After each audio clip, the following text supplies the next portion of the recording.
Can you even read cursive? Victoria Calloway asked with a smile so polished it almost hid the cruelty underneath. The laughter came softly at first, a few elegant chuckles beneath crystal chandeliers, the quiet clink of champagne glasses against marble and gold. Then the sound spread across the ballroom like a slow-moving wave. Claire Bennett stood perfectly still beside the long dining table, one hand wrapped around a silver serving tray, the other hanging calmly at her side. Outside the towering windows of the Manhattan Hotel, rain slid down the glass in thin silver lines, blurring the city lights into watercolor streaks. Inside, warmth and money filled every corner of the Calloway Foundation Gala. Men in tailored tuxedos checked Swiss watches worth more than most cars. Women in diamonds whispered behind practiced smiles. Nobody noticed the waitress until Victoria decided to make her the evening's entertainment. "I'm sorry," Claire said softly, her voice controlled, almost gentle. Victoria leaned back in her velvet chair and lifted a folded letter between perfectly manicured fingers. "This," she announced loudly enough for nearby guests to hear, "is an original handwritten letter from Eleanor Whitmore, purchased at auction for $400,000. A few impressed murmurs circled the table. Claire's eyes lowered toward the paper for only a second, long enough to recognize the handwriting, long enough for something old and painful to move quietly behind her expression. Richard Calloway noticed it immediately. He had spent 20 years building a billion-dollar empire by studying reactions most people missed: fear, greed, lies. But the blonde waitress standing beside his wife showed none of those things. Only silence. Victoria smiled wider. "I was just telling everyone how rare real literacy is these days." Another wave of laughter followed, though perhaps I should be careful discussing literature around the waitstaff. Claire didn't move. Her fingers tightened slightly around the tray, barely noticeable. "Victoria," Richard said quietly, not looking up from his whiskey glass, "that's enough." But Victoria ignored him. Attention was oxygen to her. "Go ahead," she said, extending the letter toward Claire. "Read it for us." Claire hesitated. Not dramatically, just enough for the room to lean closer. The orchestra continued somewhere in the distance. Slow piano drifting beneath conversations and crystal glasses. "I wouldn't want to embarrass you," Victoria added sweetly. "Some handwriting can be difficult." More laughter. Richard finally looked up. His steel-gray eyes settled on Claire's face. She wasn't blushing, wasn't angry. If anything, she looked strangely distant, like someone staring at a ghost only she could see. Claire slowly set the silver tray onto the table beside her. The movement was graceful, controlled. "Mrs. Calloway," she said softly, "where did you find the second page?" The laughter stopped instantly. Victoria blinked. "Excuse me." Claire looked directly at the folded letter in her hand. "The original Whitmore letter had 2 pages, she said. "This is only the first." Silence spread across the ballroom so suddenly it almost felt physical. Even the nearby conversations faded. Victoria's smile faltered for the first time that evening. "That's impossible," she replied sharply. "The auction house authenticated it themselves." Claire's eyes remained calm. "Then they sold you an incomplete history." Richard slowly lowered his whiskey glass onto the table. For the first time all night, the billionaire was no longer watching his wife. He was watching the waitress. And somewhere beneath the rain outside and the soft piano echoing through the ballroom, the entire room began realizing they may have laughed too soon. Nobody spoke for several seconds. The silence felt strange inside a ballroom that had been overflowing with noise only moments earlier. Claire stood beside the table with her shoulders relaxed, her pale blue eyes fixed on the folded letter in Victoria Calloway's trembling hand. The orchestra continued quietly near the far side of the room, but now even the musicians seemed hesitant, their soft piano notes drifting carefully through the tension. Victoria laughed suddenly, though the sound landed awkwardly. "This is absurd," she said, lifting her champagne glass. "You are a waitress, not a historian." Claire nodded once. "That is true." Her calm answer unsettled the room more than anger would have. Richard leaned back slowly in his chair, studying her face beneath the golden chandelier light. There was no arrogance in her expression, no attempt to humiliate his wife in return. Only certainty. That bothered him. Truly intelligent people rarely needed to prove themselves. "Then how would you know the letter had a second page?" Victoria asked sharply. Claire looked toward the rain sliding down the ballroom windows. Manhattan shimmered outside in silver and white reflections. Because my father used to read it to me when I was little, she said quietly.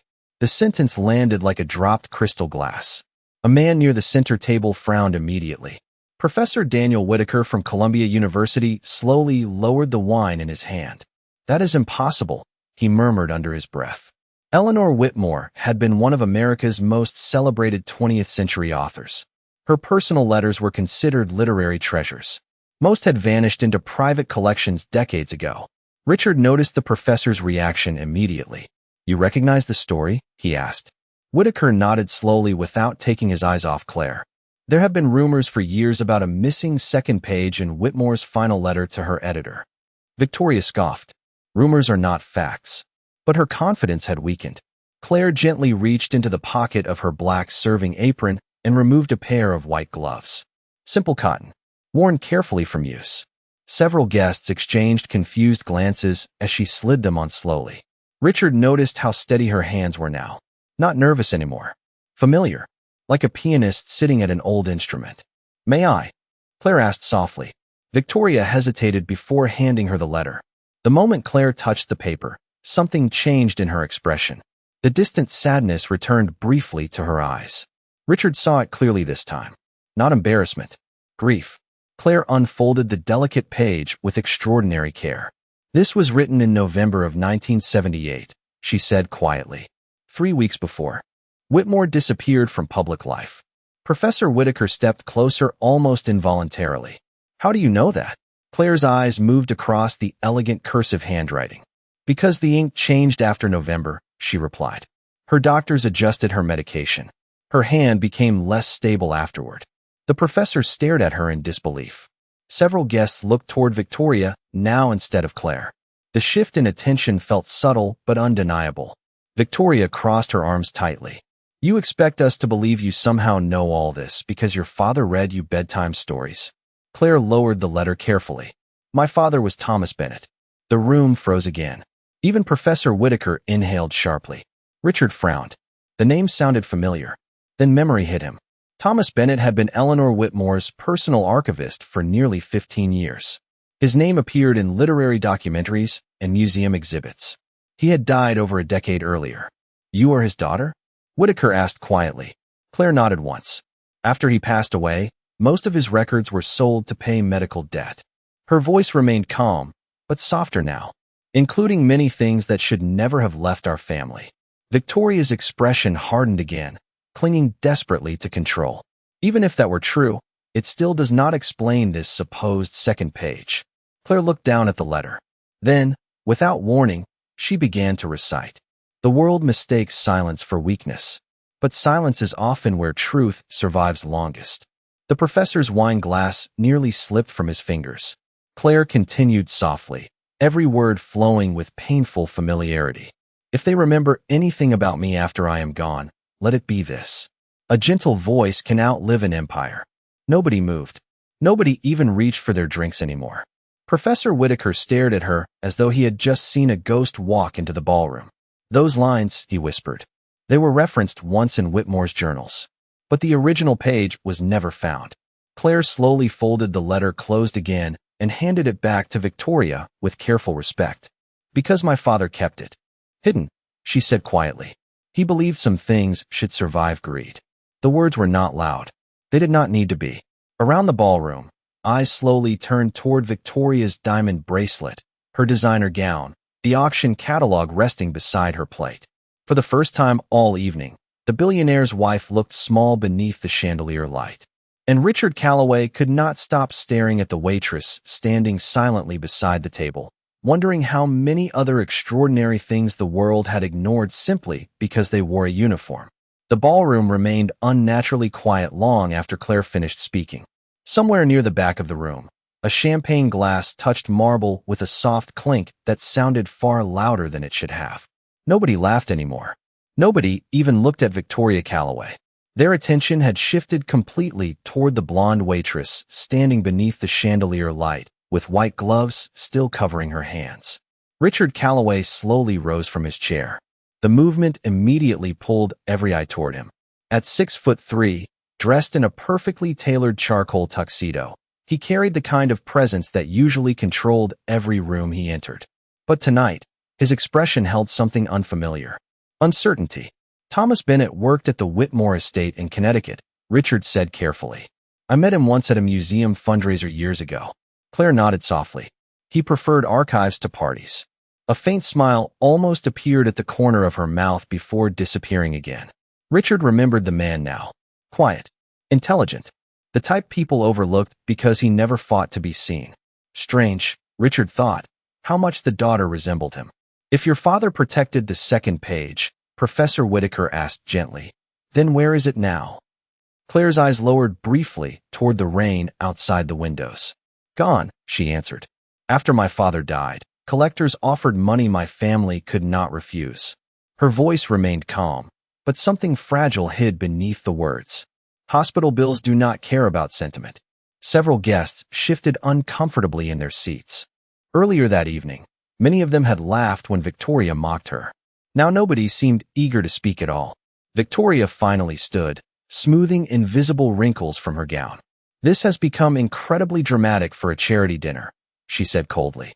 I think we are all forgetting she is still an employee here. Claire looked at her politely. Yes, Mrs. Calloway. The respectful answer somehow made Victoria appear even harsher. Richard noticed it immediately. So did everyone else. Perhaps, Victoria continued sharply. You enjoy making wealthy people feel guilty. Is that it? Claire blinked once, surprised more than offended. No. Then what exactly are you trying to prove? Claire looked around the ballroom slowly. At the crystal chandeliers, the polished marble, the expensive watches reflecting warm golden light. Then she answered quietly. Nothing. The words settled heavily into the silence. Richard watched her carefully. Most people in that room would have used the moment to humiliate Victoria in return, to embarrass her publicly, to enjoy revenge. Claire Bennett did none of those things. She simply stood there with quiet dignity, as though proving someone wrong had never interested her in the first place. And somehow, that affected the room far more deeply. Professor Whitaker stepped forward again. Miss Bennett, he said softly, would you consider meeting with the Whitmore Literary Foundation? Victoria's face tightened instantly. Daniel. No, Victoria, the professor interrupted gently. Do you understand how extraordinary this is? She recited lines nobody has heard in decades. Claire carefully removed the white gloves from her hands and folded them together. I appreciate the offer, she said politely, but I work double shifts. Richard frowned slightly. Double shifts? Claire nodded. Lunch service downtown. Evening service here. Victoria gave a short laugh. Well, at least honesty finally arrived. But Richard barely heard his wife anymore. He was still watching Claire. Her uniform sleeves were carefully pressed despite being old. The soles of her black shoes were worn thin near the heel. And for the first time all evening, Richard noticed how exhausted she looked beneath the ballroom light. Not weak, not defeated, simply tired in the way people became when life forced them to carry too much quietly for too long. You studied literature? He asked suddenly. Claire hesitated. Before my father became sick. Where? Yale. Several guests exchanged startled glances again. Victoria looked genuinely stunned now. You expect us to believe you left Yale to become a waitress? Claire met her eyes calmly. I left Yale because my father could no longer hold a pen without his hands shaking. The sentence cut through the ballroom with terrifying softness. Nobody moved.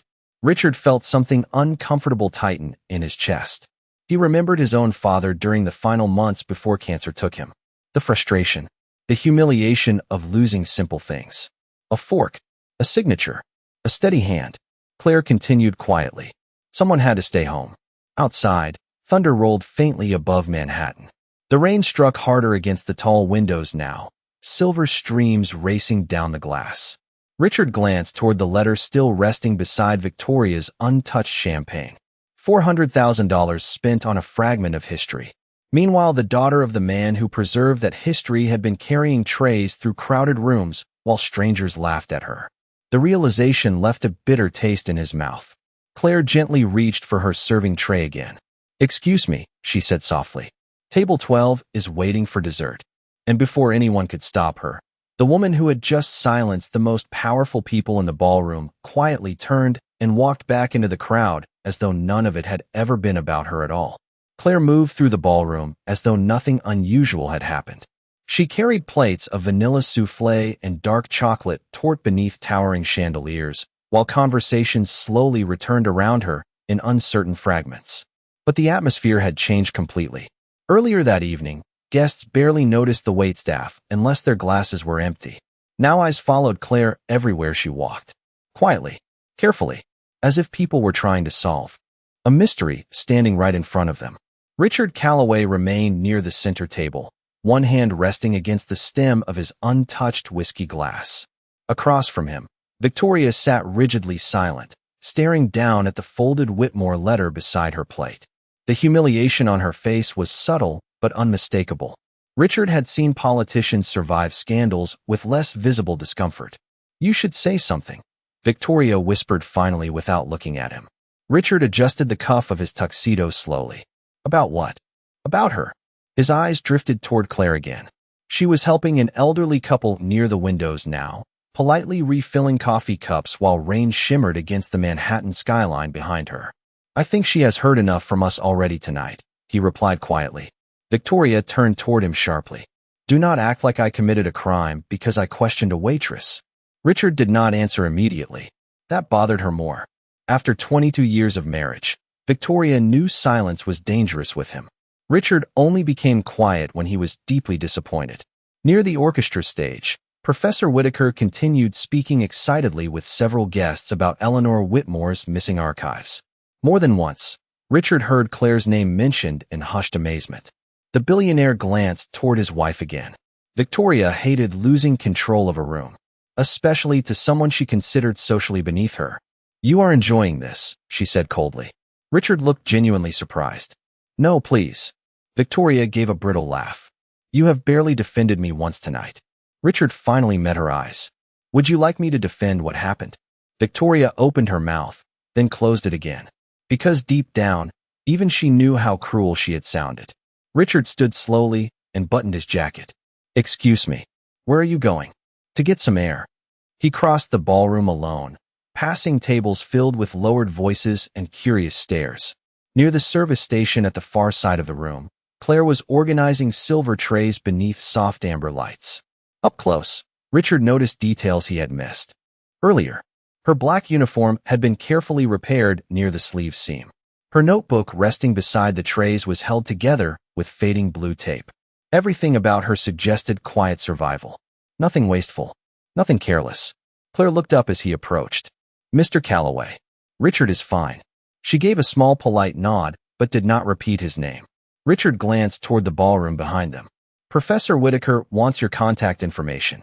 Claire resumed adjusting dessert plates. "I do not really have time for literary foundations." Most people would make time. Most people are not covering hospital debt. The honesty of the answer caught him off guard again. Claire said difficult truths so calmly that they felt impossible to argue with. Richard leaned lightly against the marble counter. "Your father must have been extraordinary." For the first time all evening, Claire's expression softened completely. Just for a moment. "He was kind," she said quietly. That mattered more. Richard noticed the way her fingers paused over the silverware while she spoke. "You miss him?" Claire smiled faintly without looking up. "Every day." A silence settled between them. Not awkward, just still. Beyond the ballroom windows, thunder rolled faintly above the city. Guests laughed again in scattered pockets, but softer now, as though the room itself had become more careful after what happened. "Why did you never tell anyone who you were?" Richard asked finally. Claire looked genuinely confused by the question. "Who exactly am I supposed to be?" He frowned slightly. "A Yale student. The daughter of Thomas Bennett. Someone with knowledge people clearly respect." Claire picked up a tray slowly. "None of those things pay rent in Manhattan." The sentence stayed with him, sharp in its simplicity. Richard had spent decades surrounded by people desperate to display importance. Degrees framed on walls. Wealth displayed through watches and cars, and private memberships. Yet this woman carried an entire hidden world behind a serving uniform and treated it like nothing special at all. "You know," Richard said quietly, "most people tonight would have embarrassed Victoria. After the way she treated you." Claire finally looked at him directly. Her blue eyes remained calm beneath the warm ballroom light. "Humiliating people does not heal anything." Richard stared at her for several seconds. Then, unexpectedly, he smiled. Small. Genuine. Perhaps for the first time that evening. Claire noticed it immediately. It changed his face completely, softening years of corporate sharpness. Somewhere behind them, a wine glass shattered lightly near the orchestra stage. Several guests turned toward the noise. Claire instinctively moved to help clean it. But before she stepped away, Richard spoke again. Miss Bennet. She paused. Yes. Richard glanced toward the folded Whitmore letter still visible across the ballroom. Then back at her. I think tonight may have changed more than you realize. Claire held his gaze quietly for one long second.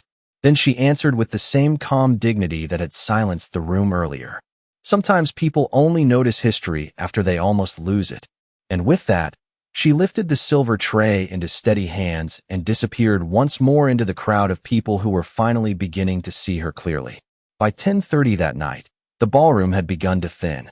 Wealthy donors disappeared into black luxury sedans waiting beneath the rain outside, while hotel staff quietly cleared half-empty champagne glasses from linen-covered tables. The orchestra had stopped playing nearly 20 minutes earlier, leaving only the low hum of distant conversations and the soft sound of silverware being collected into trays. Claire Bennet stood alone near the service hallway, carefully folding cloth napkins with the same quiet precision she gave everything else. The adrenaline from earlier had faded now, replaced by exhaustion settling heavily into her shoulders. Across the room, Victoria Calloway slipped into a white cashmere coat without speaking to anyone. She avoided eye contact as she walked toward the ballroom exit. Richard noticed immediately. Normally his wife thrived after events like these. She stayed late, controlled conversations, collected admiration like currency. Tonight she looked smaller somehow. Before leaving, Victoria paused beside him near the marble staircase. You are still thinking about her, she said quietly. Richard adjusted the silver cufflink at his wrist. I am thinking about the fact that everyone in this room laughed at someone they never bothered to understand. Victoria's expression tightened. You are making this far too dramatic. Richard looked toward Claire again. No, he answered softly. I think we made it too small. Victoria stared at him for a long moment before walking away into the rain without another word. Richard remained standing beneath the chandelier light long after the ballroom doors closed behind her. Near midnight, most of the guests had finally gone. Hotel employees moved through the grand room with tired feet and polite silence. Claire carried a tray of empty crystal glasses toward the kitchen corridor when she noticed Richard still sitting alone near the windows overlooking Park Avenue. His tuxedo jacket rested over the back of his chair now, his tie slightly loosened. For the first time all evening, he looked less like a billionaire and more like a man who had not slept properly in years. Claire hesitated before approaching. The kitchen is closing soon, Mr. Calloway. Richard looked up from the rain-covered skyline. Have you eaten tonight? The question surprised her. Not yet. He glanced toward the untouched dessert plate near his table. Sit down for 5 minutes. Claire instinctively looked toward the service hallway. I should finish cleanup. 5 minutes, he repeated gently. She studied him carefully, uncertain of his intentions. Men with power often mistook kindness for permission.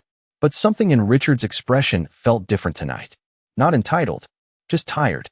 Slowly, Claire sat across from him at the massive ballroom table that had hosted senators, executives, and celebrity donors only hours earlier.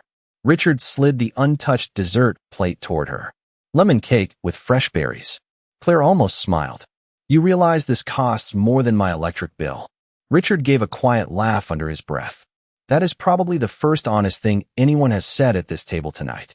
Claire picked up the fork carefully. Outside, rain continued tracing silver patterns across the tall windows. The city lights shimmered beneath storm clouds like blurred gold. Why do you work so much?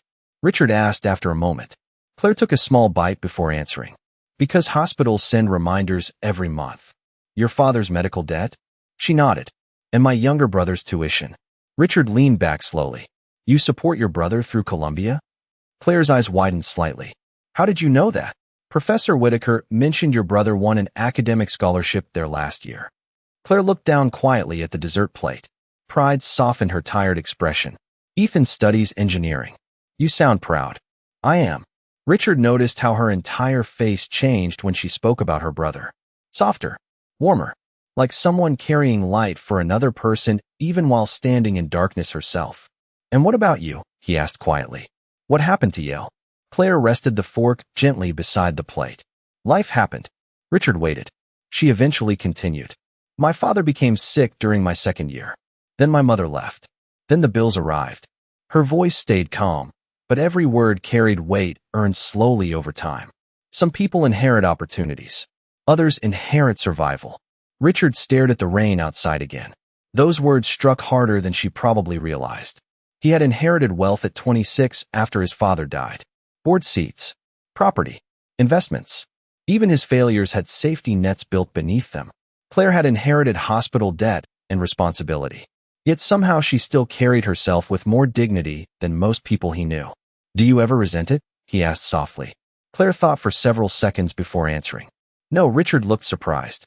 "Not even a little?" She shook her head gently. "My father used to say bitterness is expensive. It costs peace." Silence settled between them again. Calm this time. The kind that no longer needed defense. Richard studied the woman sitting across from him beneath the fading ballroom lights. Earlier that night, the room had treated her like background. Noise. Disposable. Invisible. Now he could not stop wondering how many extraordinary people spent their lives carrying trays while the world mistook wealth for importance. Claire eventually stood and lifted the empty dessert plate into her hands. "Thank you for the cake." Richard looked up at her. "Thank you for reminding me what grace actually looks like." Claire paused beside the table for one quiet second. Then she gave him the faintest smile of the evening before disappearing once more into the dim golden hallway beyond the ballroom, leaving Richard Calloway alone with the rain, the silence, and the uncomfortable realization that the wisest person he had met in years wore a waitress uniform. The storm had passed by the time Claire Bennett stepped out of the hotel shortly after midnight. Manhattan glistened beneath fresh rain. Every streetlight reflected across wet pavement like scattered gold. Taxi horns echoed faintly in the distance, while cold spring air drifted between the buildings. Claire pulled her worn gray coat tighter around herself and started walking downtown instead of calling a cab. She always walked after difficult nights. It helped quiet her thoughts. Behind her, the towering glass entrance of the Calloway Grand Hotel reflected the city like a mirror of another world. Chauffeurs opened doors for wealthy guests beneath warm lights, while employees quietly disappeared into subway stations carrying tired feet and overnight bags. Claire belonged to the second group. She always had. 20 blocks away, inside the back seat of a Blacktown car, Richard Calloway loosened his tie and stared through rain-speckled windows as the driver eased through late-night traffic. Normally after charity galas, his phone would already be filled with congratulatory messages and business opportunities. Tonight he ignored every notification. His mind kept returning to one image only. Claire sitting alone beneath ballroom chandeliers, eating lemon cake like someone too exhausted to notice luxury around her. "Home, sir?" the driver asked quietly. Richard looked out the window again, just in time to notice a familiar figure crossing Lexington Avenue beneath a flickering street lamp. Blonde hair tucked beneath a gray coat. Worn shoes splashing lightly through shallow rainwater. "Claire, pull over," Richard said suddenly. The driver blinked in surprise, but obeyed immediately. Claire heard the car door open behind her and instinctively stepped aside on the sidewalk. When she turned and saw Richard standing beneath the cold Manhattan glow, genuine confusion crossed her face for the first time all evening. "Mr. Calloway?" Richard glanced briefly at the empty street around them. "You are walking home." Claire adjusted the strap of her canvas bag on her shoulder. "The subway closes for maintenance after midnight on Thursdays." Richard frowned. "That is over 2 miles from here." 2.4, she corrected softly. "I timed it once." Richard looked down at her shoes. The soles were thinning badly near the edges. Rainwater had darkened the fabric completely. Something about that detail unsettled him more deeply than it should have. "Let me drive you home." Claire immediately shook her head. "That is not necessary." "Claire." She looked slightly surprised hearing her first name from him. Richard rarely used first names with employees. But tonight she no longer felt like one. "It is midnight," he said quietly. "You worked 14 hours today." Claire gave a faint, tired smile. 15, technically. Richard exhaled slowly. "Please." She hesitated. Not because she feared him, Because people like Richard Calloway usually expected something in return for kindness. He could see the calculation behind her eyes. Years of caution. Years of learning survival. Finally, Claire nodded once and climbed into the back seat beside him. The warmth inside the car fogged the windows instantly. Claire held her canvas bag carefully against her lap as though afraid of taking up too much space. Richard noticed she sat perfectly straight despite obvious exhaustion. "You do not have to look so nervous," he said quietly. Claire looked toward the glowing city outside. "I am not nervous. No, just not used to expensive cars." Richard almost smiled. "Neither was I once." Claire glanced at him then, surprised again. Billionaires were not supposed to say things like that. The car moved silently through the wet Manhattan streets, while jazz music played softly through hidden speakers. For several minutes neither spoke. Strange how peaceful silence could feel around the right person. "What did your father do before the archives?" Richard asked eventually. Claire relaxed slightly against the leather seat. "He taught literature at a small college in Vermont." Her expression softened with memory. "He used to read entire novels aloud during thunderstorms." Richard imagined it easily. A quiet man. Books stacked beside old lamps. A little blonde girl listening carefully while rain touched the windows. "You loved him very much." Claire looked down at her hands. "He made people feel intelligent instead of small." The sentence hit Richard harder than she realized. Earlier that night, Victoria had done the opposite. He stared out the window again, suddenly ashamed he had allowed that behavior for so many years simply because society called it sophistication. "Can I ask you something?" Claire said softly after a moment. Richard nodded. "Why did you really come after me tonight?" He answered honestly. "Because I could not stop thinking about the fact that you spent the evening being treated like you mattered less than everyone else in that room." Claire's eyes lowered quietly. People usually see uniforms first. Richard looked directly at her now. That room was filled with senators, executives, investors, and celebrities. He paused briefly. "You were still the most impressive person there." Claire stared at him in complete silence. No billionaire had probably ever spoken to her that way before. Not with pity, not with flirtation, with respect. Outside, the car turned onto a quieter street lined with aging brick apartment buildings and dim corner stores. Richard noticed Claire subtly straighten in embarrassment as the neighborhood changed. The sidewalks cracked here. Neon signs flickered weakly above closed laundromats and grocery stores. Nothing polished, nothing grand. "You can stop here," Claire said softly. Richard glanced out the window. "This neighborhood is not safe at night." Claire almost laughed. "Compared to Manhattan, Gallus, it is peaceful." The driver pulled over beside an old brick building with rusted fire escapes climbing toward dark windows. Claire reached for the door handle, then hesitated. "Thank you," she said quietly. Richard nodded once. But before she stepped into the night, he spoke again. "Claire." She looked back at him beneath the dim yellow streetlight outside the car window. "The world was wrong about you tonight." Claire held his gaze calmly for one long second before answering in the gentlest voice he had heard all evening. "The world usually is." Then she stepped out into the cold Manhattan night and disappeared through the old apartment entrance, leaving Richard Calloway sitting silently in the back of the car, staring at the closed door long after she was gone. Richard Calloway did not sleep that night.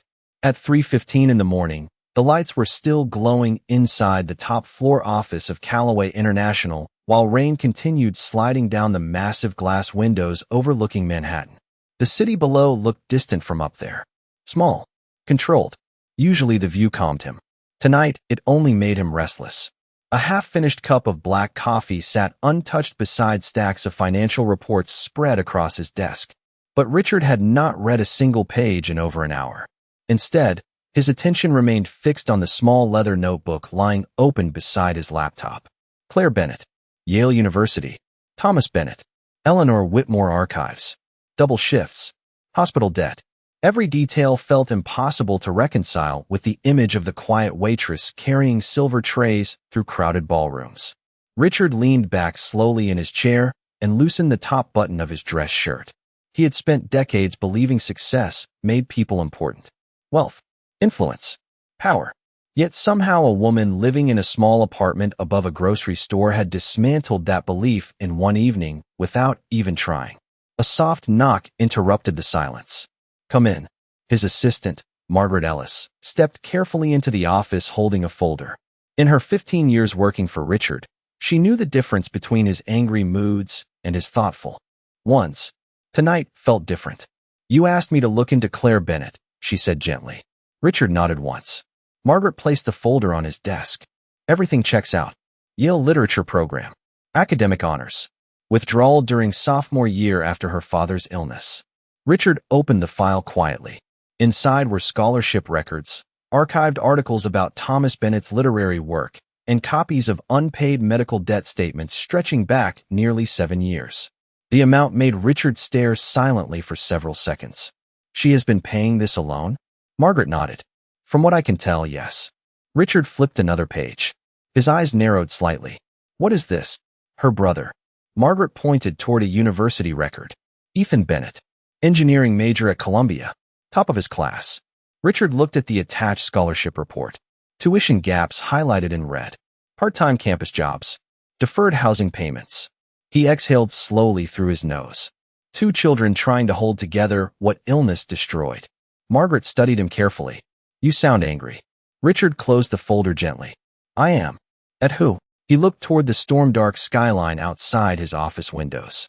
At the fact that people like Claire spend years surviving quietly, while people like us hold charity galas pretending we understand hardship. Margaret said nothing. Because deep down, she agreed. Richard stood and walked toward the window. 30 floors below, headlights moved like rivers through wet streets.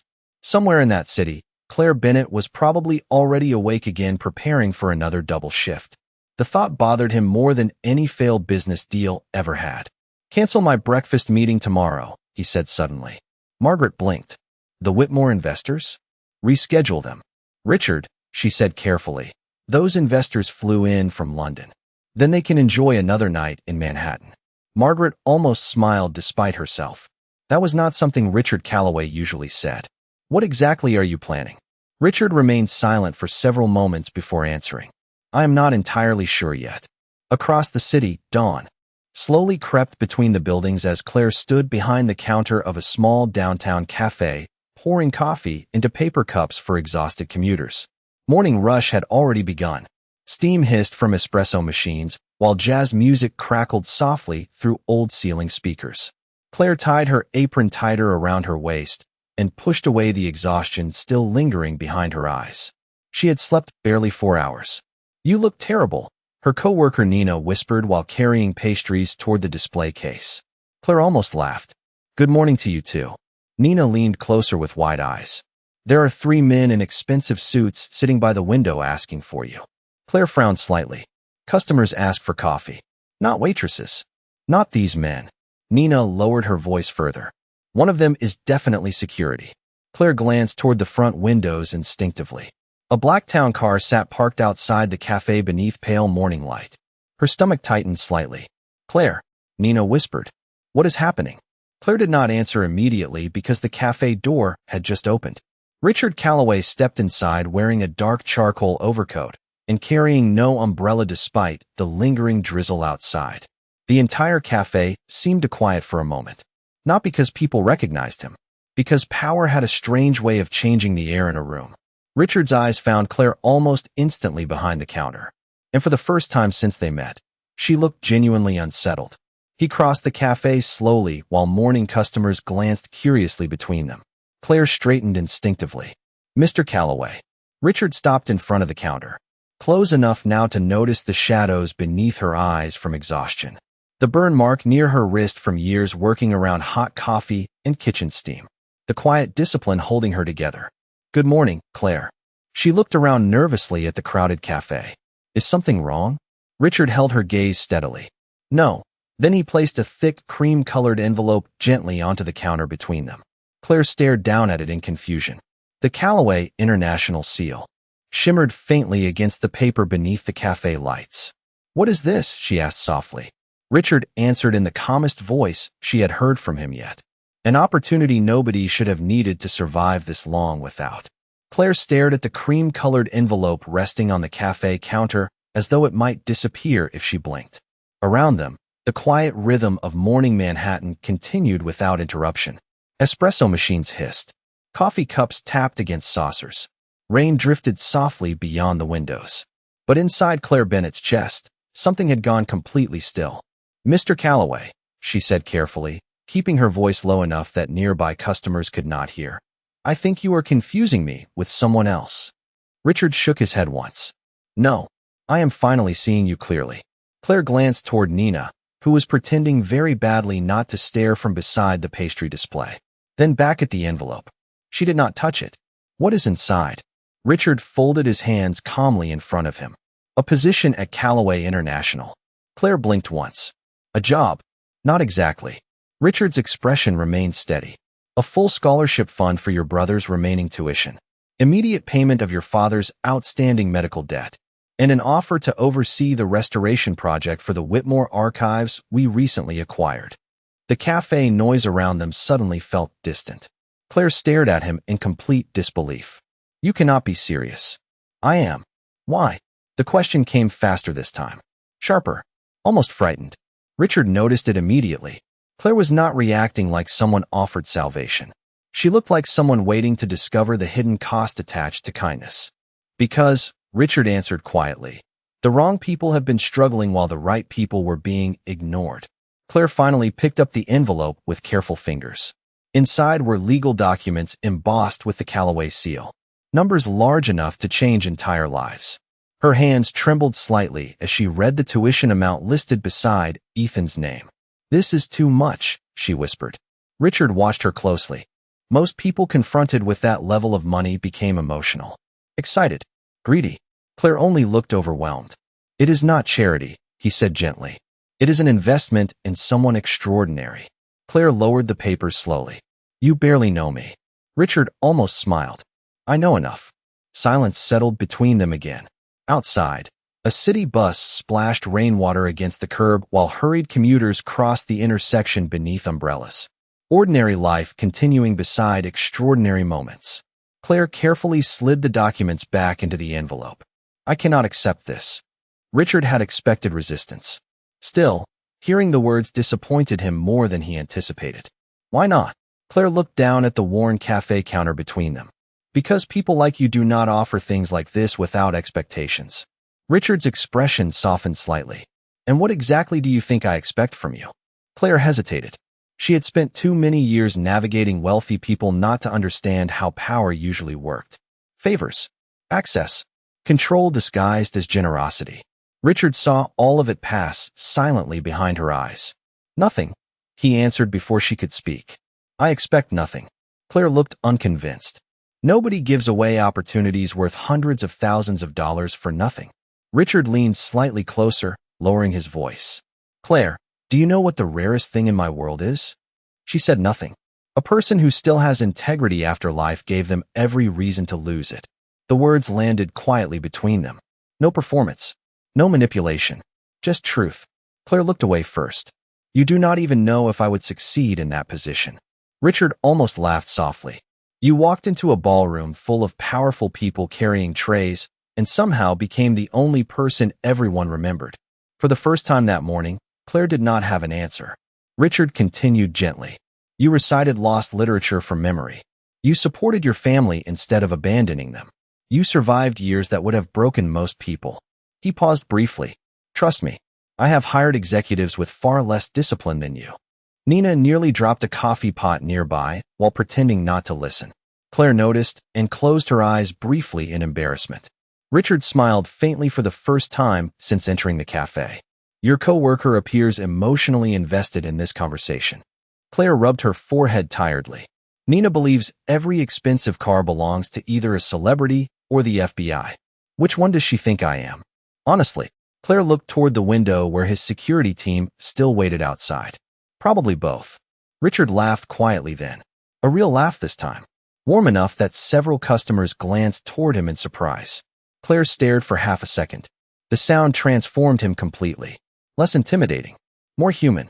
Richard noticed her expression immediately. "What?" Claire shook her head softly. "Nothing." But it was not nothing. Until that moment, she had only seen Richard Calloway as a billionaire carrying the weight of boardrooms and marble hallways.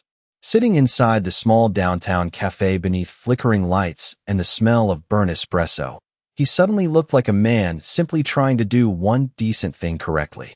"Claire," he said quietly after the silence returned, "you once asked why I came after you last night." Her fingers tightened slightly around the envelope. Richard looked directly into her pale blue eyes. "Because watching someone extraordinary be treated like they are invisible changes you once you finally notice it." Claire swallowed carefully. Outside, the rain had finally begun to stop. Soft morning sunlight pushed slowly through the gray Manhattan clouds, touching the cafe windows with pale gold. Claire looked down at the envelope again, then back at Richard. And for the first time in years, the future in front of her no longer looked like survival alone. 3 months later, the Whitmore Restoration Wing opened quietly on the 22nd floor of Callaway International. No red carpet. No cameras flashing outside the building. Richard insisted on that personally. "If this project is truly about preserving history," he told the board, "then let us stop turning everything into a performance." The private launch event gathered only a small circle of historians, archivists, university scholars, and literary foundations beneath warm amber lighting overlooking Manhattan. Glass cases lined the room, displaying restored manuscripts and handwritten letters once thought lost forever. At the center of the exhibit, protected beneath soft museum lighting, rested the complete Eleanor Whitmore letter. Both pages together at last. Guests moved through the gallery in respectful silence, their voices lowered almost instinctively in the presence of history returned home. Near the far window, Claire Bennett adjusted the placement of a restored archive card beside one of the displays. She no longer wore a waitress uniform.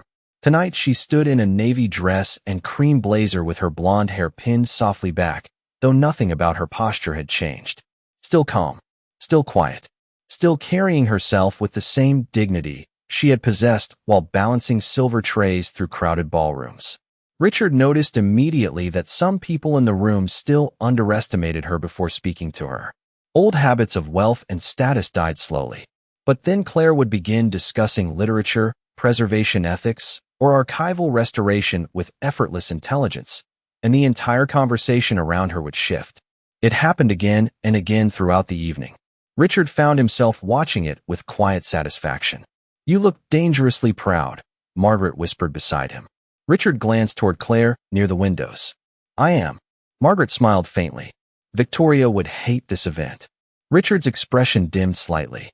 2 months earlier, Victoria had moved permanently to their Connecticut estate after a long and painfully honest conversation neither of them could avoid anymore. Years of appearances had hidden truths they no longer wanted to pretend not to see. Strange how one quiet waitress had exposed fractures inside lives that once appeared perfect from the outside. "Claire changed more than this company," Margaret said softly. Richard looked down at the crystal glass in his hand. "No," he admitted quietly. "She changed me." Across the room, Claire noticed Ethan, entering through the gallery doors carrying a stack of engineering textbooks under one arm. Her younger brother looked exhausted from finals week, but immediately smiled when he saw her. "Sorry I am late," he said, hugging her quickly. "The subway stalled for 20 minutes. Claire laughed softly. "You still made it." Ethan glanced around the restoration wing in disbelief. "I still cannot believe this is real." Neither could she sometimes. Their father's debts were gone, Ethan's tuition fully covered, and every recovered Whitmore archive now preserved with proper care instead of hidden away in private collections. But what mattered most to Claire was not the money or the title on her office door. It was the feeling she carried waking up each morning now. Peace. Something she had not known in years. Ethan noticed Richard approaching across the gallery floor and straightened instinctively. "That man still intimidates me," he whispered. Claire smiled faintly. "He intimidates entire governments." Richard stopped beside them with his usual composed calm, though his expression softened immediately when he looked at Claire. "The Columbia dean cornered me for 20 minutes tonight," he told Ethan dryly. "Apparently your bridge design project is becoming famous." Ethan nearly choked on his own breath. "You talked to the dean?" "Unfortunately." Richard glanced toward Claire with subtle amusement. "Intelligent people seem to follow your family everywhere."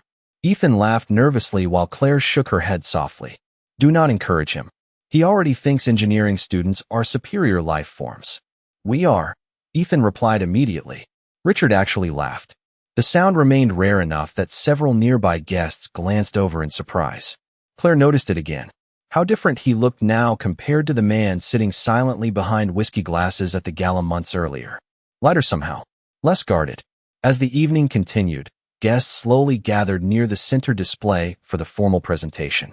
Professor Whitaker stepped forward beneath the gallery lights, holding note cards in trembling hands. Before tonight, he began softly. The literary world believed Eleanor Whitmore's final writings had been permanently fragmented by greed, private collectors, and time. He paused, looking toward Claire standing quietly near the back of the room. But history survives because certain people choose preservation over recognition. Every eye slowly turned toward her. Claire immediately looked uncomfortable beneath the attention. Richard noticed and almost smiled. Some things about her would never change. Professor Whitaker continued gently. Miss Claire Bennett reminded all of us that extraordinary people do not always arrive wearing titles or expensive suits. Silence filled the gallery. Warm, respectful, earned. Claire lowered her eyes briefly, visibly emotional for perhaps the first time since Richard had met her. Not because of praise, because somewhere beneath those restored letters and preserved pages, her father's voice had survived too. Richard watched her quietly from across the room while Manhattan glowed beyond the towering windows behind them. Months earlier, she had stood invisible beneath ballroom chandeliers while people laughed at her uniform. Tonight, those same kinds of people listened carefully every time she spoke. Not because she had changed, because they finally had. And as soft music drifted through the restoration wing and the city lights shimmered below like scattered stars, Richard Calloway realized something his world had forgotten long ago. Some people carry wealth in their bank accounts. Others carry it in their character. And only one of those things survives history.